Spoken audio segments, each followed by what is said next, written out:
Jésus étant arrivé dans le territoire de Césarée de Philippe, demanda à ses disciples, « Qui suis-je au dire des hommes? Moi, le Fils de l'homme. » Ils répondirent, « Les uns disent que tu es Jean-Baptiste, les autres, Élie, les autres, Jérémie, ou l'un des prophètes. » Et vous, leur dit-il, qui dites-vous que je suis? Simon-Pierre répondit, « Tu es le Christ, le Fils du Dieu vivant. » Jésus, reprenant la parole, lui dit, « Tu es heureux, Simon, fils de Jonas, car ce ne sont pas la chair et le sang qui t'ont révélé cela, mais c'est mon Père qui est dans les cieux. » Matthieu 16, 13, 17. Tu es le Christ, le Fils du Dieu vivant. Je pense que certains auraient pu dire que Pierre, une fois encore, ne savait pas de quoi il parlait. Mais c'était une formidable déclaration. Tu es le Messie.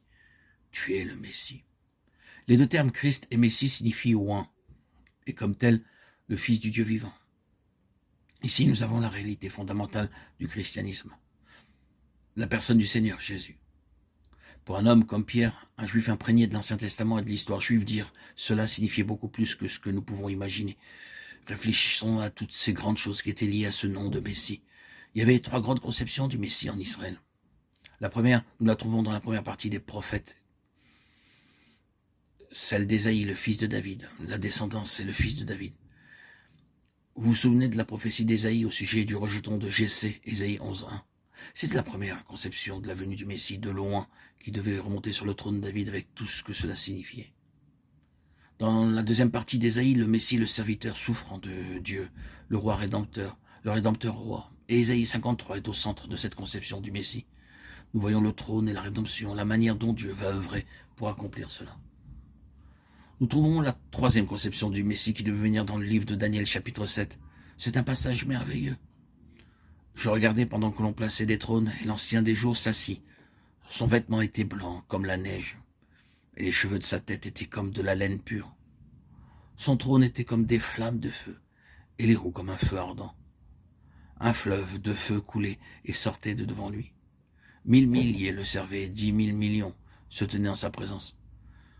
Les juges s'assirent et les livres furent ouverts. Je regardais pendant mes visions nocturnes, et voici sur les nuées des cieux arriva quelqu'un de semblable à un fils de l'homme. Il s'avança vers l'ancien des jours, et on le fit approcher de lui. On lui donna la domination, la gloire et le règne, et tous les peuples, les nations et les hommes de toute langue le servirent. Sa domination est une domination éternelle qui ne passera point, et son règne ne sera jamais détruit. Daniel 7, 9, 10, 13, 14. C'était ce Messie qui devait venir, le roi, le sauveur, le Seigneur, regagnant pour toujours avec une souveraineté universelle. Quand Pierre disait « Tu es le Messie, le Fils du vivant Dieu », tout cela était présent dans cette déclaration.